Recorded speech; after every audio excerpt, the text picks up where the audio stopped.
Welcome to the College Admissions Process Podcast presented by Prep Expert. Prep Expert offers live online SAT and ACT courses with the best score guarantees, instructors, and curriculum. Go to prepexpert.com to guarantee your child's success. Welcome to the CAP, the College Admissions Process Podcast. I am your host, John Durante, and it gives me great pleasure to welcome back Bailey Gabrish, who's the Assistant Director of Admission at Tulane University. Now, Bailey was with us back on episode 33, so I am so honored and happy, Bailey, that you're back to give us a follow-up episode. Thank you again, and how are you today? Yes, thank you. I'm so excited to be here. I'm good. I'm really excited to be back, especially after speaking a while ago. So it's kind of great to be back with a familiar face. And I know I still have students who reach out to me that listen to my first episode. So I'm excited they can get a little update. Well, that's so cool that people are still listening. And yes, if you haven't heard episode 33, definitely give it a listen. But again, we're happy to have you back, Bailey. And I know that you are a graduate of Tulane. You mentioned that the last time. And now having worked there for so many years, what would you say are some of the things that you love about Tulane University? So when I first started looking for jobs after college, I really only had two requirements. And those requirements were that I wanted to be in a place with a beautiful environment and I wanted to be in a place with welcoming people. And having gone to Tulane for undergrad, I knew that Tulane would fit the bill. And so that's why I was applying for jobs at Tulane in the first place. I get to be in a place every day where the weather is warm. There are hundreds of live oak trees, a park across the street. I'm in a historic building. So it's really just an inviting environment, and being in a place that's beautiful makes me feel good about the work that I'm doing. Beyond that, I would say one of my absolute favorite things about Tulane as a student and as a worker is the way that New Orleans is really integrated into the campus experience, whether that's academically by having New Orleans focused classes, socially having our own festivals on campus, or even just by encouraging students to get off of campus, whether that's for service or for anything that's going on in the city. And I think you can go to school in a lot of really cool places, but that doesn't necessarily mean that that school is going to bring the culture of that place to you. But at Tulane, I've always felt like I'm not just a student or I'm not just an employee, but I'm also a member of the New Orleans community. Well, that's fantastic. And Tulane is definitely a real cool place to go to school. I know a lot of students that have graduated and that are currently there, and they absolutely love the experience. And I also appreciate how you talked about you developing your own requirements or coming to what your requirements were in terms of which school you wanted for yourself. And I think that's important for our listeners to know that it's not important to worry about where your friends are going, perhaps where a parent went, but to identify for yourself, students, do you want to be close to home? Are you okay with being far? A car ride, an airplane ride? Do you want to be in a city, a rural area, suburban area? These are things that you really have to reflect upon. And the beauty is that there's no one answer that is true for everyone. And the great thing about that is that there's over 4,000 colleges and universities in the United States alone. There's a school for everyone. Not every school is necessarily for every student. So I appreciate you sharing, your own reflection and your own requirements. That's awesome. And Bailey, getting back to Tulane itself, can you tell us about any recent developments or changes at Tulane that prospective students and their parents should be aware of since our last conversation?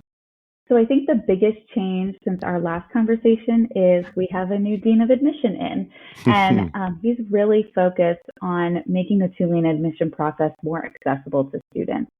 A few years ago, Tulane was really well known for relying heavily on early decision applicants to fill the majority of our class.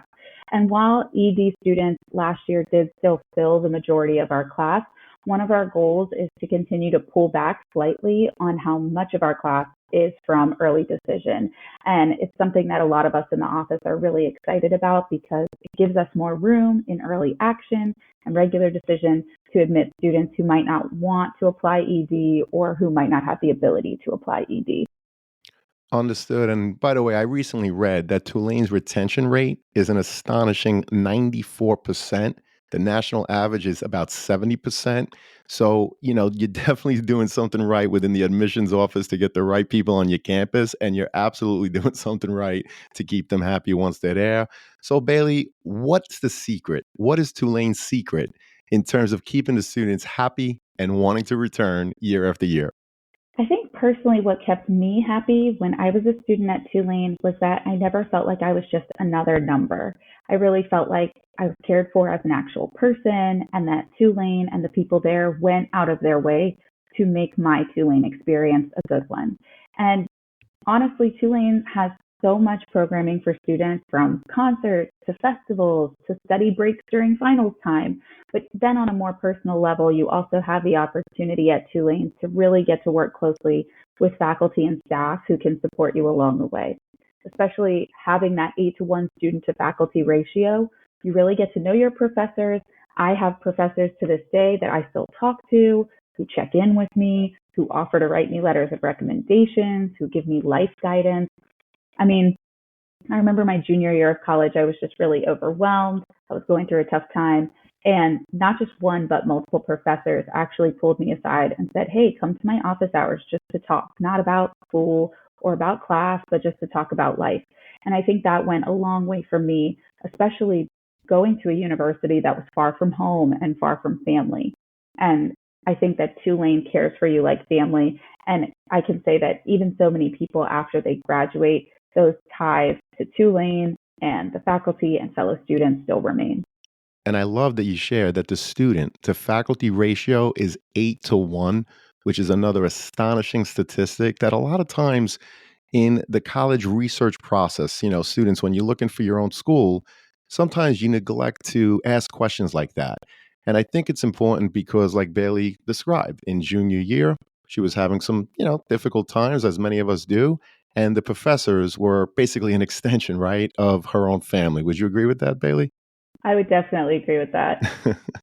Well, we appreciate that insight. And of course, during our last conversation, you mentioned that the huge draw for you to attend Tulane was visiting during campus preview day while hearing the jazz band playing and all the great festivities going on. You were hooked and felt connected to the culture and traditions in the great city, of course, of New Orleans. So, Bailey, if a student is able to visit Tulane, what are some of the must see areas to help a student determine whether or not Tulane is, in fact, the right fit for them? I would say exploring the city is a huge factor. New Orleans is a very different city from any other city that I've been to. And we really do say that New Orleans is not for everyone, and that is totally okay. So, some places that I would say are important to see in the city would be the French Quarter. Honestly, a lot of students don't frequent the French Quarter, but it is kind of a cultural hub and neighborhood in the city. So, I always recommend stopping in to see it. Magazine Street, which has a lot of great New Orleans food and shops. And I would recommend visiting a green space in the city. We have Audubon Park that's right across the street from Tulane's campus, so you kind of get to see multiple different sides to the city. When it comes to on campus, I would definitely recommend getting in contact with a current student before your visit. And we have a whole website that has all of our student ambassadors listed online.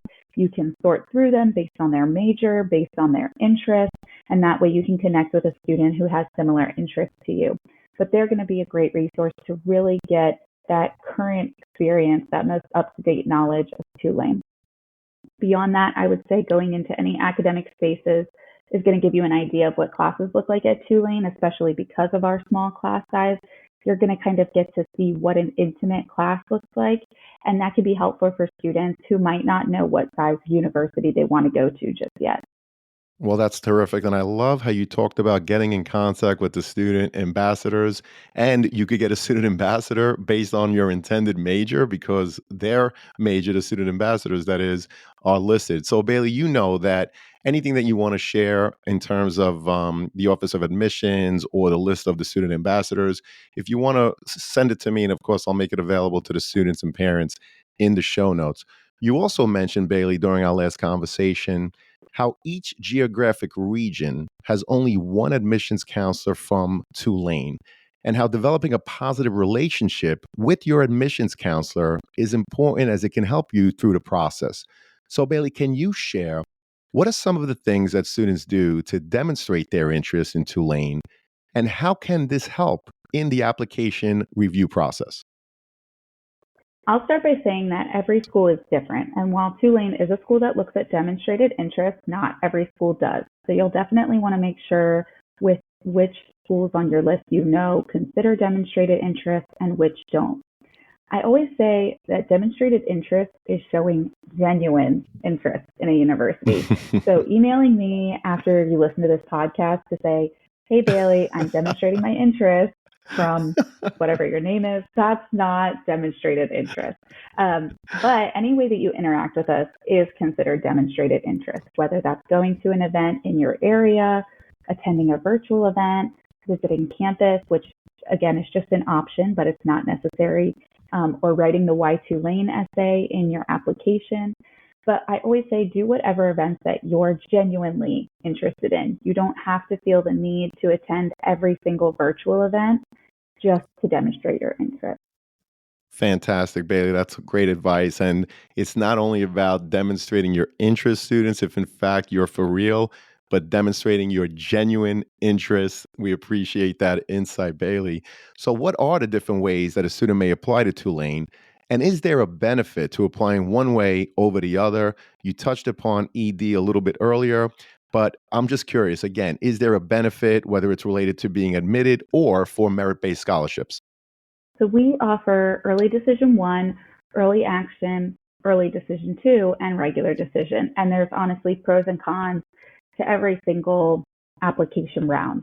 If you're 100% sure Tulane is your number one choice, and if it's a financially viable option for you and your family, then go ED because ED is going to show the highest amount of interest that you can show.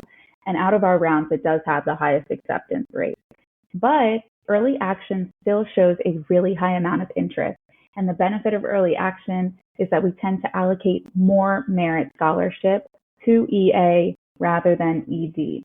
So ED students can still get merit, but they tend to be smaller awards. So if you're looking for the benefit of merit scholarship, then I would suggest early action. And students who are deferred from early action have the option to switch to early decision two later on. So if you're a little bit on the fence, I always recommend going early action first, and you might have that opportunity to switch to early decision two later on. Well, that's great advice. I love what you said that if you apply ED, you're showing the highest amount of interest. However, applying early action, there's more merit based scholarships in that round. Is that correct, Bailey? I just want to make sure that I had that correct. Yes, that's correct. Fantastic. And then if all else fails, you could then apply early decision two. Now, is early decision two something new for Tulane, or you had that? We've had it for a couple of years. It just recently became a guaranteed round, though. In the past, we would kind of announce it on a year by year basis, but it is an official round. So students can also just apply outright ED2 if they wanted to. Understood. And thank you so much for that clarification. And you also mentioned that you recalculate the GPA, as many schools do, that's given on a high school transcript, likely because with so many high schools throughout the country and beyond, there is no unified way that GPAs are calculated by all these schools. So, Bailey, when looking at the transcript, which of course is the academic portion of the overall application, what are the things that you are looking for? And does that differ based on a student's intended major? So because Tulane does not admit directly into a specific school or major, we review all transcripts exactly the same way. Being that we do a holistic review process where we consider all the different pieces of your application, we tend to analyze the transcript a little bit deeper than just looking at your GPA or letter grade in a specific class. So when I'm looking at a transcript, I am typically looking at your rigor of courses, and I'm also looking at trends in grades and classes. So if I see a student has access to AP, IB, honors courses, I'm going to see if that student is taking any, and if so, how many they're taking. And this is all in the context of someone's school. So if a student is at a school that only offers two AP classes, for example, and they take one of those AP classes, then they've taken 50% of the AP classes offered at their school, which is a pretty good percentage if I say so myself. But I'll also look at trends. And what I mean by that is whether the grades have gone up, have they gone down over time? Oftentimes, I see students who had trouble transitioning into high school, so they might have lower grades freshman year, but then in junior year, they're in three AP courses and they have all A's. And that's a situation where I'd probably say that a student's GPA is not necessarily reflective of their abilities because they improved so much over time as their rigor increased. The same applies if a student had a semester or a year where something was going on in their personal life that impacted their grades. I can make an assessment based on that context that maybe the student had a rough year for a specific reason, but then if they get back on track with their grades, that looks good to us.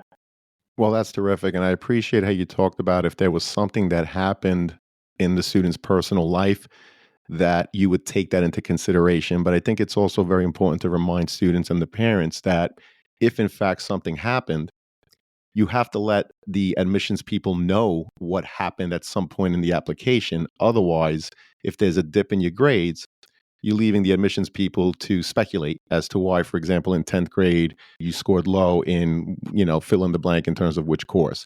Is that right, Bailey? Would you agree with that? Yeah, I would say share what you're comfortable sharing. Right.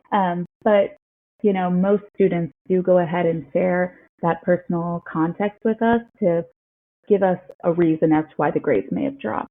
Well, we appreciate that. And you touched upon it briefly before, giving the example of, 50% of the AP courses that a student took if there was only two.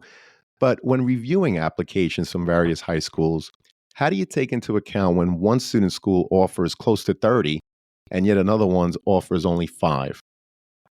Yeah, so like I mentioned, we're looking at every student in the context of their own school.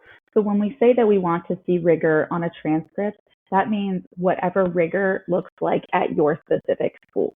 So we're never going to penalize a student who doesn't have access to higher level classes, and we would also never compare side by side two students that go to different schools and don't have the same course offering.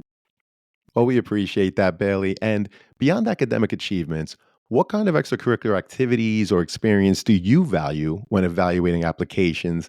And does it differ based on intended major?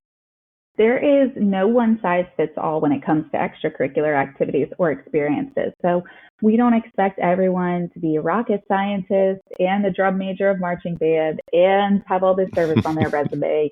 We just don't expect you to do everything. What we're mainly looking for is the quality of your involvement. So whether you were consistent, if you ever held a leadership position, what your role might have been in a specific organization. So, for example, did you help to increase membership or did you complete a specific project for a certain organization? And the main goal is to pull out characteristics about who you are. So, like I said before, while we're not necessarily admitting you into a specific school or major, we might look at a student who says they're interested in studying business and see on their activities list that they were in a business related org and say, oh, this student is someone who might be really career oriented. But it doesn't necessarily matter whether you do or don't have extracurriculars that pertain to a specific major. It won't hurt or help you. It just gives us more clarification as to the type of person you might be. Well, we appreciate the clarity in your answer. And during your time in admissions, you've likely seen a wide range of application essays.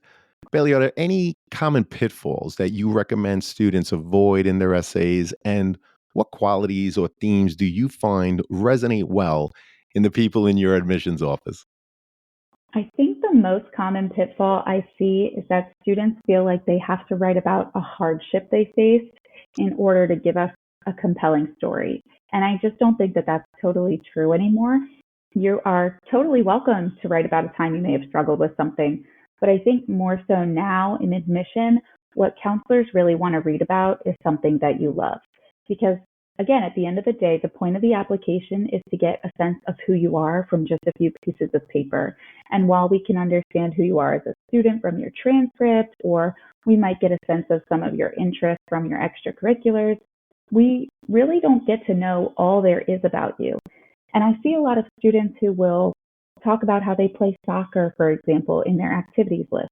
And then they write their personal statement about a time they got hurt playing soccer. And I never learned anything new about them. Also, sorry if you play soccer for picking on you, but that's the I example I love always soccer, use. by the way, Bailey. It is my favorite sport. But if that same student who played soccer wrote their personal statement about how much they love comic books, and why they first got into comic books, I would say, oh, okay, that's cool. I'm learning something new about this student that I wouldn't otherwise know. And it helps to humanize you on the other end because now we actually feel like we're getting to know something about you. So I would say try and go for something that you love in the essay. Well, I love that. Write about something that you love and remember that each part of the application really should build on the next. And I love the example you provided where if you're a soccer player and your activity sheet shows all those things that you did within soccer, and then your essay talks about the fact that you love soccer, it might be a missed opportunity, right? You use the example of a soccer player, so the activity sheet shows that, but maybe there's a student that's really into comic books, right? Whether they collect them, they write them, they're a designer, whatever. That shows something different. And I think it's a good reminder to students that when someone reads your essay, if they haven't learned anything new about you, it's really a missed opportunity. Would you agree with that, Bailey? I would 100% agree with that. I appreciate that, and those are great answers. And if I may, I was curious on the other side, the recommendation letters. How many do you want at Tulane? And if somebody wanted to submit more, maybe a member of the clergy, is that something that Tulane encourages or accepts? How does it work, if I may? So we only require the guidance counselor letter of recommendation, but of course you are totally welcome to submit more if you want, whether that's from a clergy member, from another teacher, from someone that you might have worked with if you have a job. So we welcome any extra letters of recommendation. I usually say after about two or three, they all kind of start to sound the same. So you don't have to feel stressed about giving us 10 extra letters of recommendation. But theoretically, the only one we require is from your guidance counselor. Understood, and we appreciate that clarity. And Bailey, can you explain what opportunities Tulane offers students that may have had an IEP while in high school in terms of helping to ensure that they continue to be successful once they're on your campus? Yes, the best resource for students looking for accommodations would be the Goldman Center for Student Accessibility. And they work with students looking for accommodations that are academic, housing related, dining related. One great resource they have is a testing center where students can go if they have exam accommodations like time or environment or format. They also have a peer mentor program. They have a learning specialist in house and other student programming like note taking skills sessions or wellness for student sessions that you would have access to on campus. Well, that's fantastic. And again, Bailey, as you know, we put any links in the show notes. So if there's anything that you want to include, such as the Goldman Center for Student Accessibility, again, just provide it to me and we'll make it available in the show notes. Bailey, you're awesome. I'm so glad you came back for a second episode. Unfortunately, it does lead us to the last question, which is what are your top three pieces of advice you would provide a student and their parents getting ready for the college admissions process? So, my number one piece of advice for parents is to let your student take the lead in this process. We love parents, but the ones we really want to hear from are the students themselves. And pretty soon, those students are going to be away at college on their own. So now's a great opportunity to let them learn some of the skills they're going to need for when they aren't living at home with you 24/7 anymore. When it comes to students, I would say one big piece of advice is to make a college comparison sheet.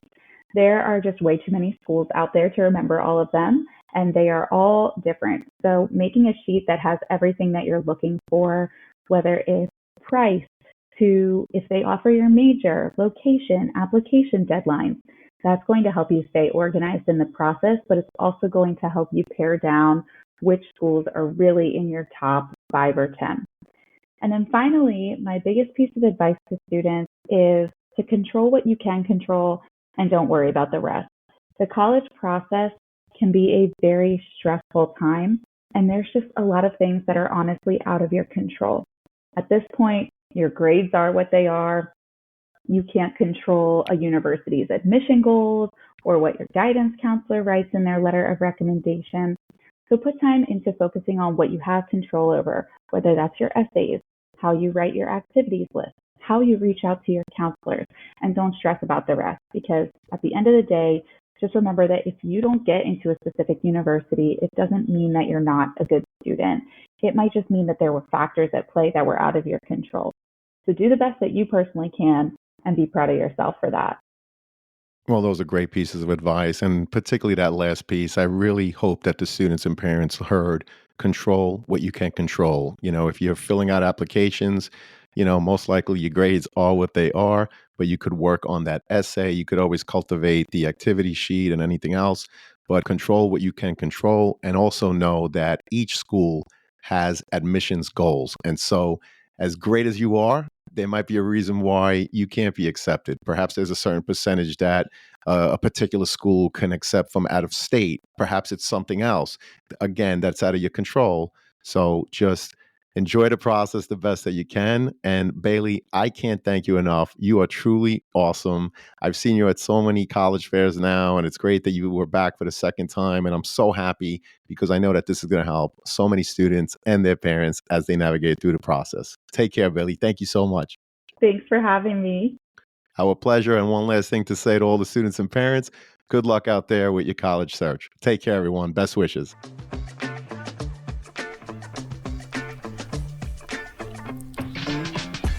Thank you for joining us on this episode of The CAP, the College Admissions Process Podcast. We hope you enjoyed the show.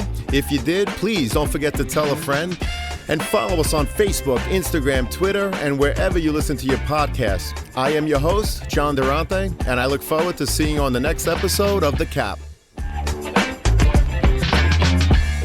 Hey, podcast friends, if you've been enjoying the College Admissions Process Podcast, I'm excited to share my new book, Straight from the Admissions Office, Insider Strategies for College Applications.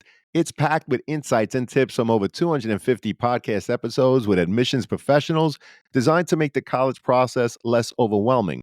Whether you're a student, parent, or college counselor, it's a valuable resource for navigating the admissions process. By grabbing a copy, you're also helping to support the podcast. The links are in the show notes. Thank you, and best wishes to all with the college admissions process.